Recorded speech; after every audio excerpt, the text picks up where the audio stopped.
पाकिस्तान का ईरान के मिसाइल हमले का भरपूर जवाब। पाक फौज का ईरान में दहशतगर्दों की पनाहगाहों पर टारगेटेड हमला। मुतअद्दिद दहशतगर्द मारे गए। कार्रवाई में किसी शहरी या ईरानी तंजीबात को निशाना नहीं बनाया गया।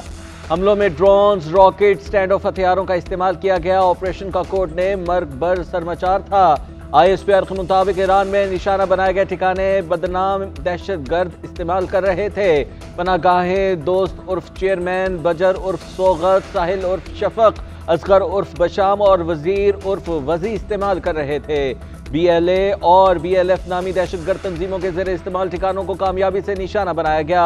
तर्जुमान दफ्तर खारजा का कहना है कि मुसद्दिका इतलात की रोशनी में कार्रवाई की गई। हमें सूरत हाल को बढ़ाने में कोई दिलचस्पी नहीं। ईरान की जानिब से फौरी कार्रवाई न करने पर जवाबी इक़दाम किया गया।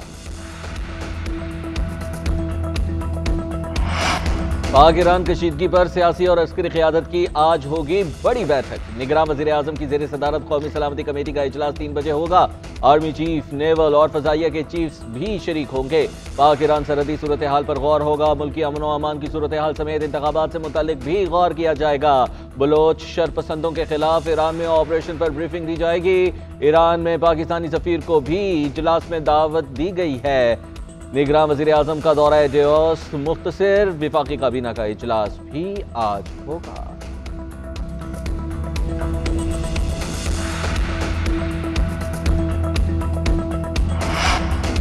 हमलों से लगता है कि ईरान को खित्ते में ज्यादा पसंद नहीं किया जाता। पाकिस्तान और ईरान की सूरत हाल को देख रहे हैं। अमरीकी सदर बाइडन का बयान। तर्जुमान व्हाइट हाउस जॉन कर्बी ने कहा, अमरीका नहीं चाहता दोनों मुल्कों में कशीदगी बढ़े। पाकिस्तानी हुकाम के साथ राबते में है। ईरान को जौहरी हथियारों के साथ नहीं देखना चाहते।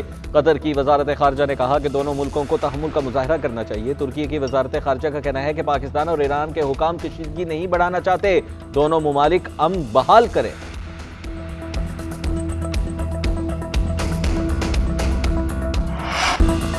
5 जजेस ने मुझे ना निकाला होता तो पाकिस्तान का दुनिया में मकाम होता। जाले मुकदमों में बार बार गिरफ्तार ना किया जाता तो सब्ज पासपोर्ट की इज्जत होती। पाकिस्तान एशियन टाइगर बन चुका होता। नवाज शरीफ का हाफिजाबाद में जलसे से खिताब। कहा 2017 में मुझे बेटे से तनख्वाह ना लेने की वजह से वज़ारत उज़्मा से निकाल दिया गया। हमारी हुकूमत चल रही होती तो आज कोई नौजवान बेरोजगार ना होता। डॉलर 100 रुपए का होता। आज हर घर खुशहाल होता। काश्तकार खुशहाल होता। बिजली और गैस के बिल महंगे ना होते। रोटी और नान आज भी 4 रुपए का मिलता। मुल्क में महंगाई ना होती। घर घर रोशनी के चिराग जल रहे होते। हमने दहशतगर्दी का खात्मा किया। मेरा मिशन पाकिस्तान को अपने पांव पर खड़ा करना है। हम अपने मिशन को पूरा करेंगे।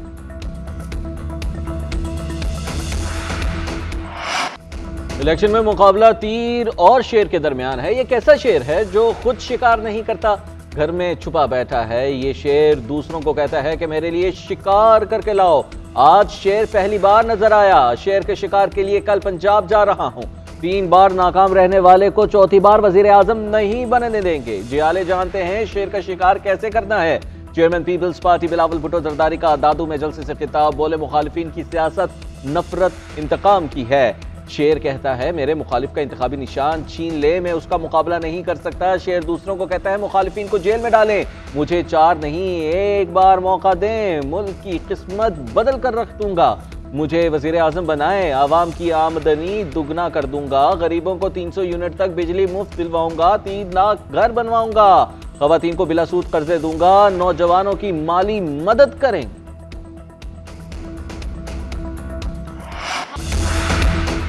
28 मई वाले पाकिस्तान को संवारने, 9 मई वाले उजाड़ने वाले हैं। हम 2 रुपए में रोटी देने वाले और 9 मई वाले महंगाई का तूफान लाने वाले लोग हैं। जो शख्स आपको शोहदा की यादगारों पर हमले की तरगीब दे वो कभी आपका हमदर्द नहीं हो सकता।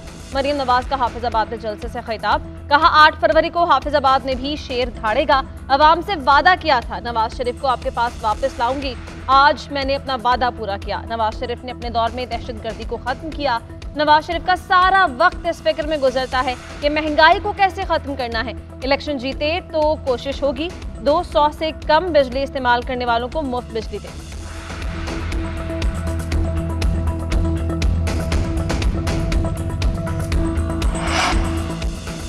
तहरीक इंसाफ की बल्ले के निशान और मखसूस नशिस्तों के हुसूल के लिए कोशिश तेज। तहरीक इंसाफ का नए इंट्रा पार्टी इंतखाबात कराने के लिए इलेक्शन कमीशन से राबता। बैरिस्टर गौहर की इलेक्शन कमीशन के हुकाम से मुलाकात। आज़ाद उम्मीदवारों की तहरीक इंसाफ में शमूलियत पर तबादला ख्याल। इलेक्शन कमीशन हुकाम के मुताबिक इंट्रा पार्टी इलेक्शन कराने पर बल्ले का निशान PTI को मिल जाएगा।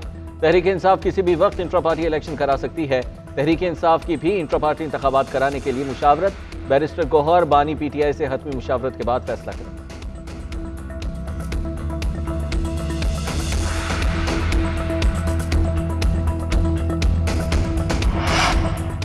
तहरीक इंसाफ का हफ्ते से भरपूर इंतखाबी मुहिम शुरू करने का ऐलान। बैरिस्टर गौहर कहते हैं जल्द हतमी फहरिस्तें अपलोड कर दी जाएंगी इंशाअल्लाह। 8 फरवरी को फतह PTI की होगी। बानी PTI के कागजात मुस्तरद करना गैर कानूनी और गैर आईनी है। कागजात मुस्तरद होने के बावजूद अदलिया पर एतमाद है। कोशिश थी कि हमारा आम सा निशान हो, वोटर्स कंफ्यूज ना हो। रावलपिंडी की अडियाला जेल में साइफर केस की समाअत। आजम खान समेत 5 गवाहों के बयान कलमबंद। बानी PTI और शाह महमूद कुरैशी के मुतालबे पर आजम खान का कुरान पाक पर हाथ रख कर हल्फिया बयान। कहा फॉरेन सेक्रेटरी ने कॉल करके साइफर टेलीग्राम का बताया। साबिक वज़ीर ख़ारजा शाह महमूद कुरैशी ने साबिक वज़ीर आज़म को आगाह किया। मार्च में मेरे स्टाफ ने मुझे साइफर की कॉपी दी। मैं अगले रोज साइफर की कॉपी साबिक वज़ीर आज़म के पास लेकर गया, जो उन्होंने रख ली। बाद में कहा साइफर की कॉपी गुम हो गई। साइफर की मास्टर कॉपी वजारत खारजा के पास मौजूद है। साइफर के हवाले से बनी गाला में मीटिंग हुई। मीटिंग में साइफर को विफाकी काबीना के सामने रखने का फैसला किया गया। साबिक वज़ीर आज़म ने कहा अमरीकी हुकाम ने साइफर भेजकर पाकिस्तान के अंदरूनी मामलात में मुदाखलत की। मज़ीद कहा लगता है कि ये मैसेज अंदरूनी एक्टर्स के लिए है कि हमारे खिलाफ अदम एतमाद लाई जाए। मैंने मशवरा दिया कि साइफर को आवाम में बयान न करें।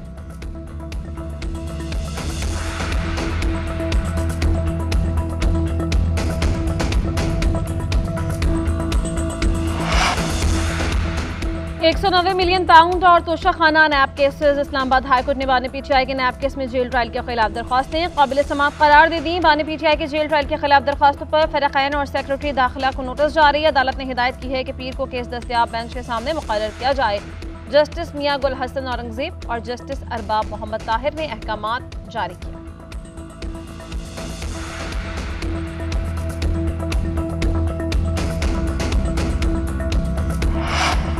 बानी PTI और बुशरा बीबी गैर शरई निकाह केस में अदालत में पेश। बुशरा बीबी का फर्द जुर्म की दस्तावेजात पर दस्तखत करने से इनकार।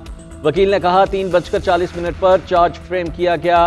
फर्द जुर्म के वक्त बुशरा बीबी मौजूद नहीं थी। अदालत ने बुशरा बीबी के जेल आने और जाने की तफसीलात तलब कर ली। बानी PTI की बच्चों से बात करने के लिए अदालत में दरखास्त मंजूर। केस की समाअत 19 जनवरी तक मुलतवी।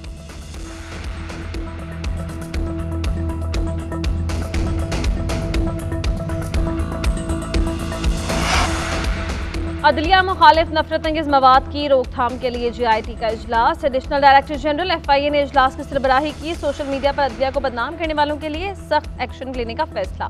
हसास इदारों के अफसरान ने प्लान ऑफ एक्शन सरबराह GIT को पेश किया। PTA को नफरत अंगेज मवाद फैलाने वालों की मालूमात इकट्ठा करने की हिदायत। अगले मरहले में अदलिया मुखालिफ मवाद फैलाने वालों की गिरफ्तारियां मुतवक्किल है।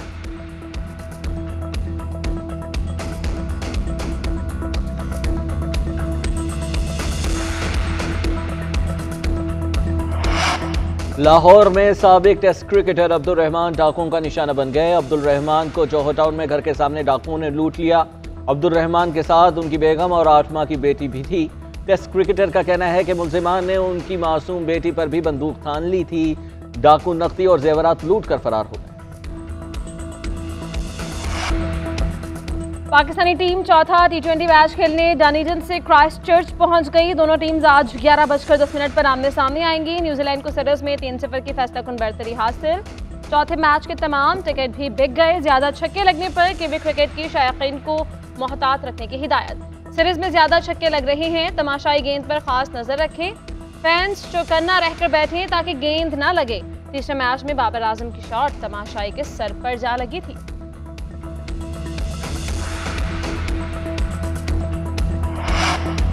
कौमी क्रिकेट टीम के तीनों गैर मुल्की कोचेस मुस्ताफी। मिकी ऑर्थर, ग्रांट ब्रैडबर्न और एंड्रयू पोटिक ने इस्तीफे दे दिए। अप्रैल 2023 में मिकी ऑर्थर को टीम का डायरेक्टर मुकर्रर किया गया था। ग्रांट ब्रैडबर्न ने और एंड्रयू पोटिक ने बैटिंग कोच के तौर पर फराज निभाए थे। मिकी ऑर्थर 2016 से 2019 तक पाकिस्तान मेंस क्रिकेट टीम के हेड कोच भी रहे। तीनों ने क्रिकेट बोर्ड को इस साल जनवरी में मुलाजमतें छोड़ने से आगाह कर दिया।